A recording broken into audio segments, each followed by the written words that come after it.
Beyond the Hood, stories and strategies to fuel dealer growth. Welcome everyone to another episode of Beyond the Hood with Tractor Zoom. I'm your host, Andy Campbell, and my guest today is George Keene. If you're interested in how to turn your data into profit for your equipment dealerships, making smarter inventory decisions and sales strategies, this episode is focused on you.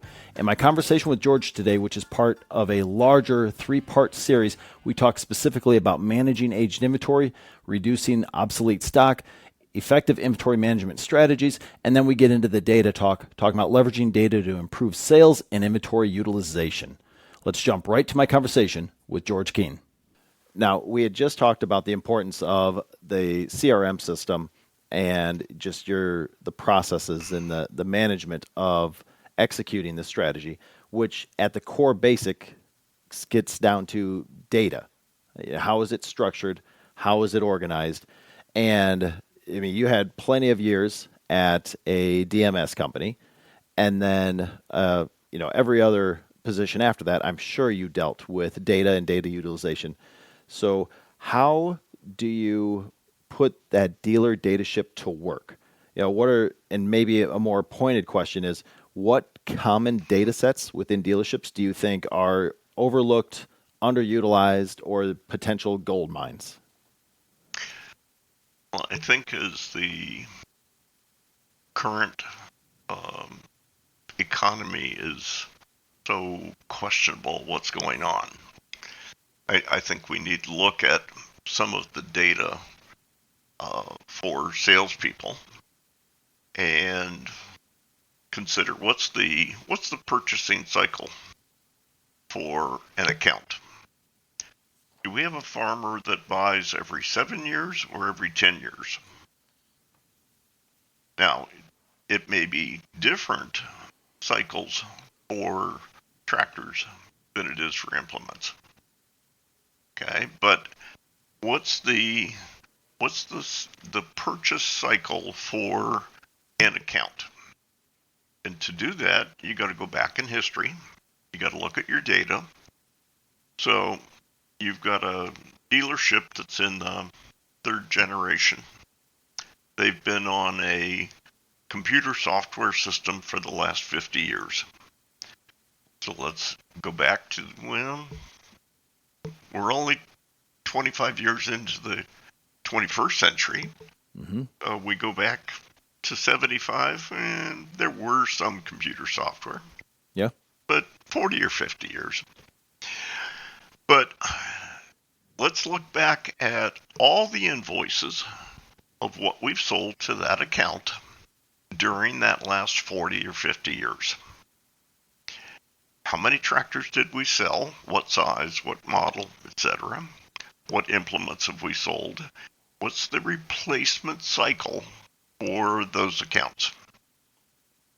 So I want to use the historic data of the account to prompt the salesperson on when they need to plan the next tractor or implement sale. Likewise, based on the history, does the customer buy new or do they buy used? And what equipment do we currently have, especially with this tariff culture that we're dealing with right now? If the customer has bought new in the past, but we have late model, well-maintained equipment on the lot outside, should that be something that we're pushing to the customer because tariff is not going to impact used equipment predominantly? If anything, it's going to drive the price up. Right. Okay. But the customer doesn't have a tariff charge on used equipment. So is that the type of value that that customer would like to pay?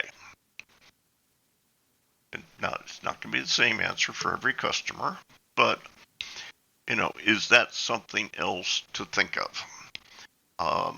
So we get to look at the turnover cycle for our customers.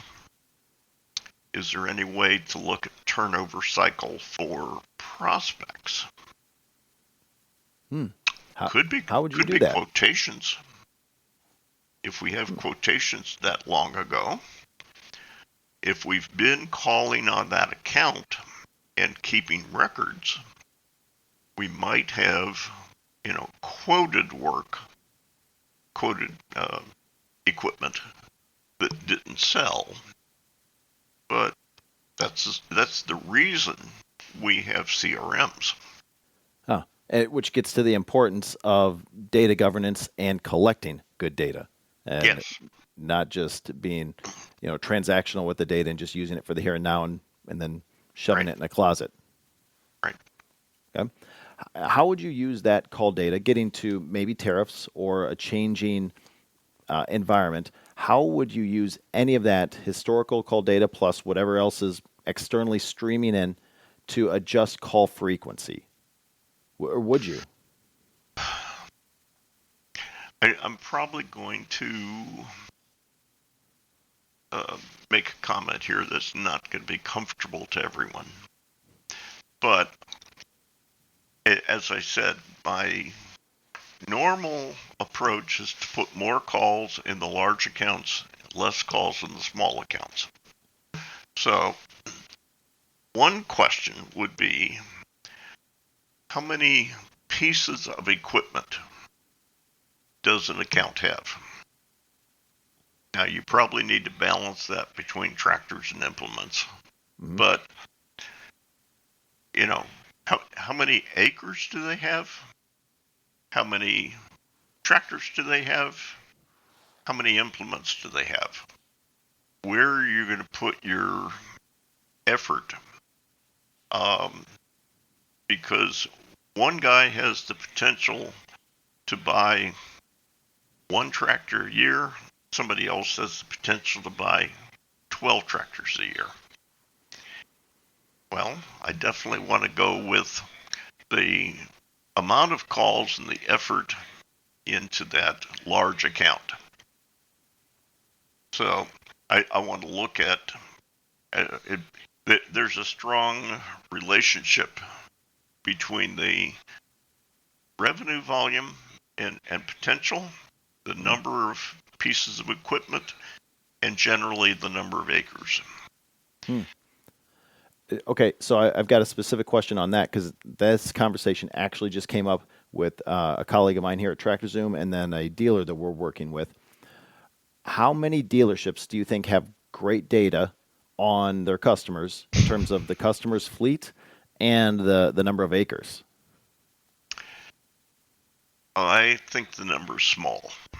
I don't have any specific information on it, but I think, unfortunately, the amount of dealers that have good information is limited. Mm-hmm. Yeah. Yep. But doesn't make that data any less valuable. In fact, it probably makes it more valuable because it's a rare commodity. Yeah. Hey, everybody, a quick break from the show, and then we're going to get you right back to the conversation. But I wanted to take a moment to let you know how TractorZoom is partnering with all of our dealership partners to fuel their dealership growth. We're doing that with TractorZoom Pro to give people better valuations, faster access to it, and the ability to manage their inventory using AI, using large data. Even if their dealership doesn't have the capacity to develop the AI and the large data themselves, it's all there within TractorZoom Pro. And also with Anvil Pro, integrated business systems solution. You can actually cut costs by integrating solutions, not paying for all these extra one-offs, and keep people in the same solution so you're not constantly switching screens. And then you could optimize your workflows, do a lot of things with automation that technology should be able to do right now. So just two ways that TractorZoom is working with our dealer partners to really help them fuel their dealership growth. Okay, you can check out some links in the show notes. You can also go to TractorZoomPro.com to check all that stuff out. But we'd love to at least show you all the different ways that we're helping our dealership partners. Okay, let's get back to the show. Hope you're enjoying it. And speaking of those successes, those metrics that you really want to measure so that you can manage, what are some of your favorite metrics or reports that help you see whether a dealership is gaining ground or maybe losing touch with profitability? What do you look at? I generally come into a dealership looking for what I call critical variables.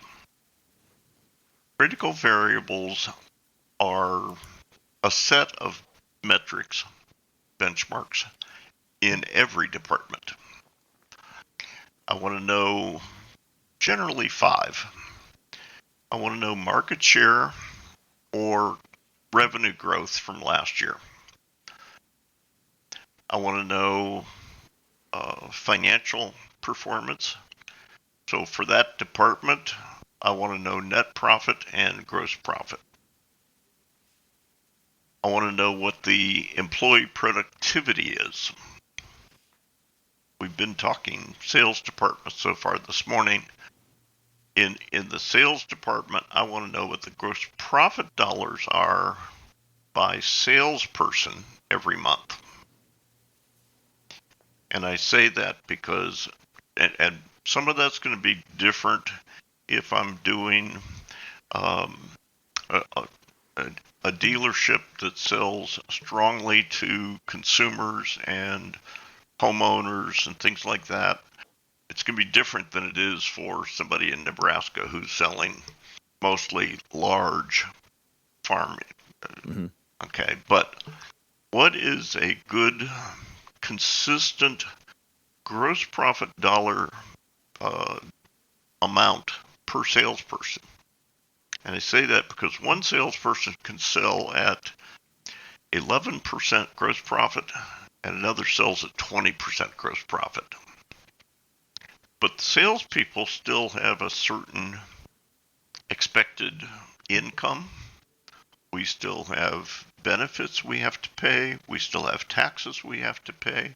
We still have transportation. We have computers. We have cell phones. We have a lot of expenses by salesperson. So just asking all salespeople to bring the same GP percentage doesn't guarantee to cover expenses. I want to know dollars.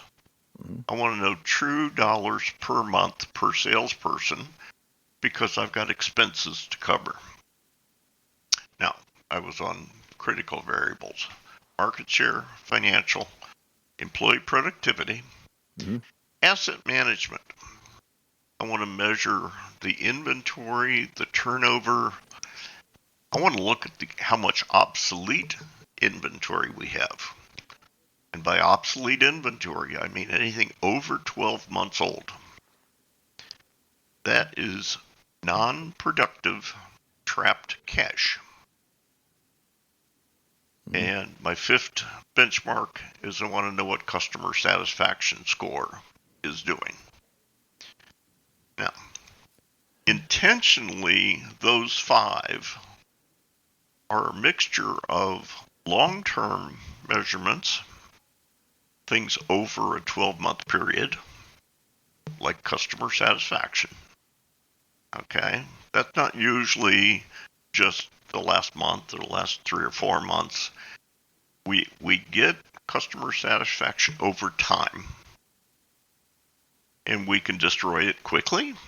We can build it, but building it is not quick.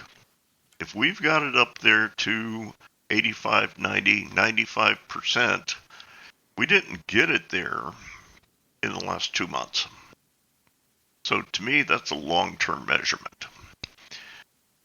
Financial is usually under a 1-year number most of the time. We're talking month or year to date. Market share, again, is a long-term measurement. You don't get market share in a 2-month period. You get it over years. You get trusted customers that are coming back to you over and over. So those 5 benchmarks are meant to be a mixture of long-term and short-term measurements. So on those, the inventory management is near and dear to my heart. And especially now, as we've Yes. gone from this past 3 years of having no inventory, then everybody wanted it, to high priced inventory, and then too much high priced inventory, and now Hmm. we may be righting the ship, not in all categories though, and many dealerships are still working through some of that aged inventory. Let's first talk about the psychological piece of it. Why is it so hard to move and just get rid of something that is aged, that's obsolete? Well, you know, hard to get rid of stuff was probably a bad decision to start with. Okay. Who's making the decision to accept trade-ins, and how good are they at evaluating trade-ins before they take them? Okay. Mm-hmm. Things that are on our lot for 12 months or more probably should have been a better decision to start with. So, what is the process you use to evaluate inventory? Do you have a checklist? Do you use the resources for something like what you're talking about of what's the auction price? What's the local price? Whatever you're going to use, okay? Mm-hmm. How long have you been doing it? Did you do it 24 months ago? Did you do it 36 months ago? And is that the same equipment you have now? Maybe you should go back and change the process. Hmm. Maybe you need to evaluate things better. But as we look at this uncertain economy, you may need to look at just unloading equipment. You may Hmm. need to start looking at taking cash for what you can get for it and just convert it to cash. May not have profit in it, but you need to get the cash out of it to keep the business functioning. And once you get your inventory down, don't build it again. Okay? Take a lesson and grow. In the dealership I worked with, the sales manager came in and did a phenomenal job of reducing the used inventory level Mm-hmm. and brought it down, but he had a lot of work to convince the owner that we needed to convert things to cash. Some people, owners, sales managers, even salespeople, get emotionally attached to the equipment when they take it in as trade because they made the decision. It's their reputation on the line. They made that decision to bring it in because they thought it would sell. They have trouble accepting that it may not have been a great decision. It's an emotional issue. Mm-hmm. Okay, but we've got to have some procedures in place that says used inventory is never going to be higher than X, and used inventory is never going to be in the lot longer than X number of days or months. And when it reaches that point, my humble opinion, you send it out to auction. Okay? Mm-hmm. If your dealership takes in a tractor in March, then as of next April, I think it ought to be out of here. Okay? If you can't sell it in the next 12 months, based on certain seasonality, Mm-hmm. then we need to start getting rid of it. Okay? Because otherwise you're sitting on $40,000, $50,000 that is not anything you can use for anything else. I can't use it for other trade-ins. I can't use it for parts. I can't pay people with it. Okay, you've got cash sitting on the lot, and you've got to do something about it. You need to be strong and make that decision. So with that convincing then, because you're right, it is a lot of times it's the UEM, the used equipment manager, the sales manager, perhaps trying to convince somebody else that this is the action we need to take. Is our numbers, our math, the best way to do that? Just running a financial model saying, we're going to lose this much if we hold it for longer? Or what persuasive method would you use if you had to go talk to an owner saying, I know we're going to take a $5 million bath on this, but it's worth it? You've got to have a process in place, and different dealerships are going to have different decisions of when they're going to do it. Some of it has to do with ownership. Some of it has to do with previous experience. I've got one dealer I worked with years ago. His parts department had a very large percentage of dollars that were obsolete. They were obsolete when he bought the other location, and he never did anything about it. And I said, why? He said, I don't want to upset my banking relationship. The bank thinks there's value there, and I don't want to tell them otherwise. Okay, not a great direction. Yep. But I understood why he was doing it. So, respecting owners and their approach to their business. What is the owner's or senior management's reason for doing certain things? Can we, using that, can we structure an approach on how to handle parts inventory, used inventory, even new inventory? Okay, what is it we want to accomplish, and what are we going to do about it? Could also be, I know a dealership I'm currently working with that has been in business for 50 plus years and has no debt. Oh. Unusual for many dealerships. Yes. But over the years, they've paid off everything. When they make a decision, they're making a cash decision, not a finance decision. That has a different impact on what procedures we're going to do. So my point is, it's not one answer that's going to work for everyone. We've got to go back to the dealership and talk about history, experience, strategy. What are we trying to accomplish? From that, we can craft a decision of what to do in the future. I wish it was simple and say everyone should do this. Right. Well, and if it was, everybody would have done that, and we would not be sitting where we are now. You did mention parts inventory, and as an engineer or a former engineer myself, I love the idea of the just-in-time efficiency.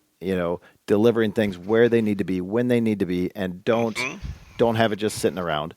But I also farm, and we broke down way too many times this past year, and we were scrambling and driving all over the state to get the part that we needed so we could get back up in time. And again, we didn't know if it was going to snow in October or eventually in December, and then we had time. We just don't know. So that's a little scary. But, from your perspective, how would you manage, restocking levels, transfers, all of that, complex problem that is parts? Okay. I'm going to try and keep this direct and short because you're touching on an area I'm very involved in or emotionally attached to. I spent years doing some of that. First, the computer system should have a methodology inside of it for looking at history, recommending stocking levels. So what was the stocking logic in the system? Mm-hmm. Okay. I'm hoping that first exists. Secondly, in the dealership I worked in, as I said, we had 6 branches. We established a trucking route that went from branch 1 to 2 to 3 to 4, etc. every day. So if we had parts in branch 4 that were needed in branch 1, rather than buy them, we would transfer them by that trucking route, and they would be there tomorrow. So we were attempting to maximize the total inventory from all branches to take care of customers before we bought them again, because we already owned them. One of the bigger issues I find for dealers in almost any industry is frequently our stocking logic is something like, if we get 3 calls or hits within a year, then we stock it. Mm-hmm. Our problem is we don't get rid of it quick enough. The stocking logic traditionally has been like no hits in 12 months, then we get rid of it. The manufacturer may have already marked it as non-returnable by that time. We need to consider tightening that get rid of logic. I don't mind the bring it in, but I want to get rid of it before it becomes a problem.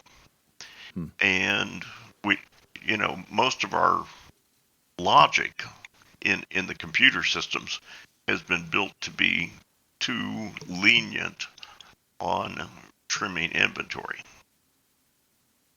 You got to take that up with the computer software guys. Yep. Well, I know some. Yeah.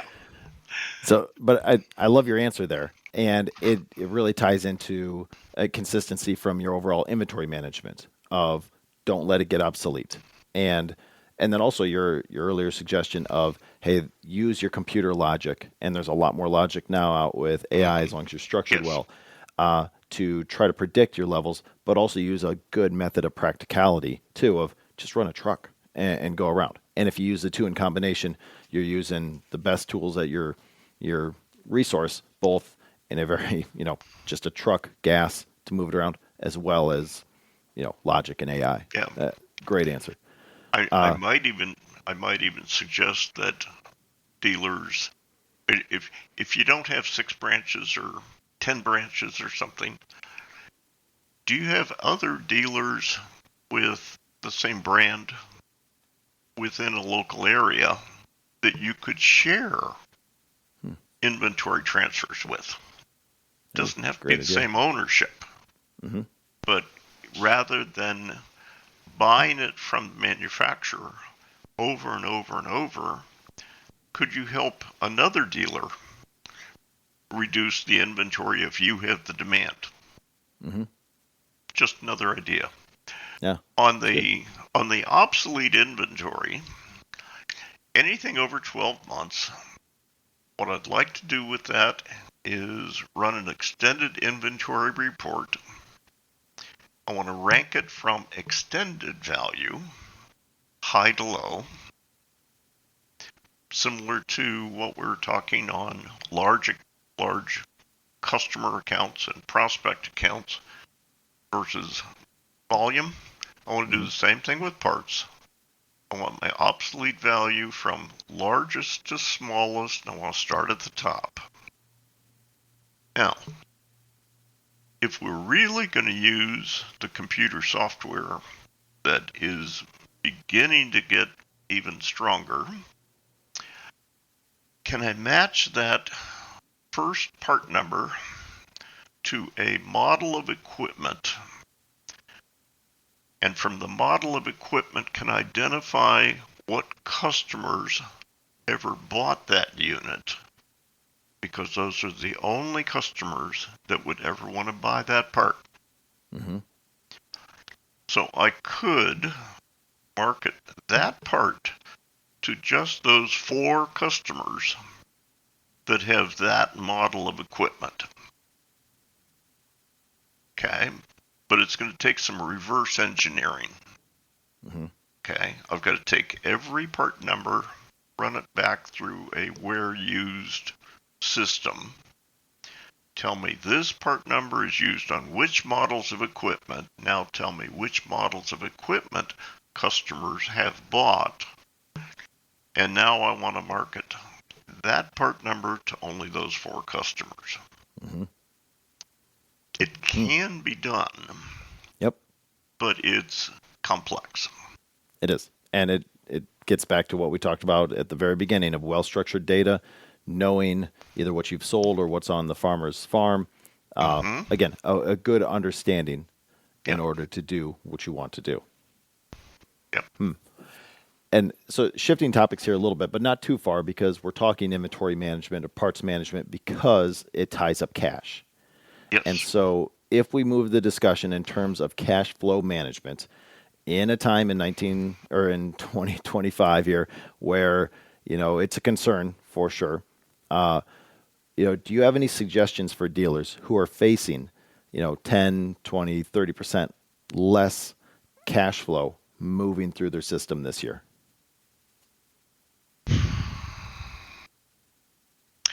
Well, I think the service department is certainly an area that I would want to focus on increasing business, because service has a much higher gross profit, doesn't trap as much cash in inventory, and because it's not a tangible product, in that it's not an equipment unit, it's not parts inventory, I could increase the service business quicker than I could selling more parts or selling more equipment. Mm-hmm. And I get more profit from it. So let me use an illustration. If I've got 10 technicians,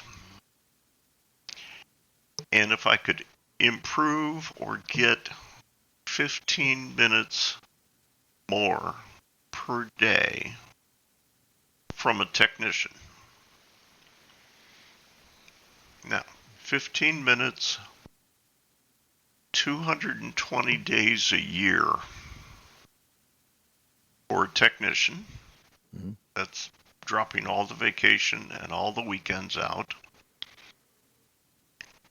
220 days, 15 minutes, and $125 an hour at published billing rate. Mm-hmm. I've got about $5,000 a year per technician for just 15 minutes.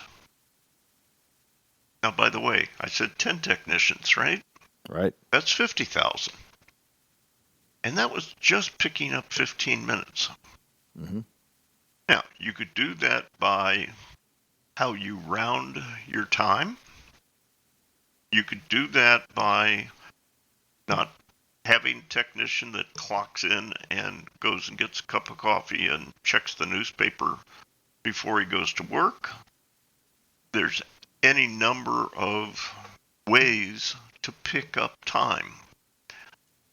The better one is, can I quote a customer for a job? And if I can quote a 4-hour job, but the technician can do it in 3.5, I could pick up half an hour, and the technician could use that half hour for other billing. Mm-hmm. So it's not only worth half an hour of billing extra, it could be worth a full hour. Yep. So I like the service department because it's going to improve revenue with the least amount of investment. Yeah. The other area I would consider is going into rental. Okay, and by the way, both of these to me are methods of how do we improve our absorption too. But we can come to that separate discussion. Rental could be using equipment which is currently on the lot that is just sitting there idle doing nothing. If I've got a customer that could use it but doesn't want to buy it, could I rent it for a month? It's at least cash that I'm not getting while it just sits there. Mm-hmm. Now, before you go jumping into rental, if you haven't done it, you need to understand all the ins and outs of it. But if you have the equipment and could rent it, it's potential. Mm-hmm. Yeah, I just met with a dealer down in middle of Texas, and he went from a 3-store case dealer and downsized to a 1-store Kubota. Changed his business model drastically, but he said it's much for the better because of less of the used inventory. And what he does take in, he utilizes fully that rental model that you're talking about. Yeah. And he's like, that now his used equipment is making money for him, and then it's out. And he's really streamlined and optimized all those resources in terms of his equipment to make the most money for him, and then not to cost him money because he gets rid of it after that. Yeah. I did a seminar for Kubota dealers. Oh God, 15 years ago, something like that.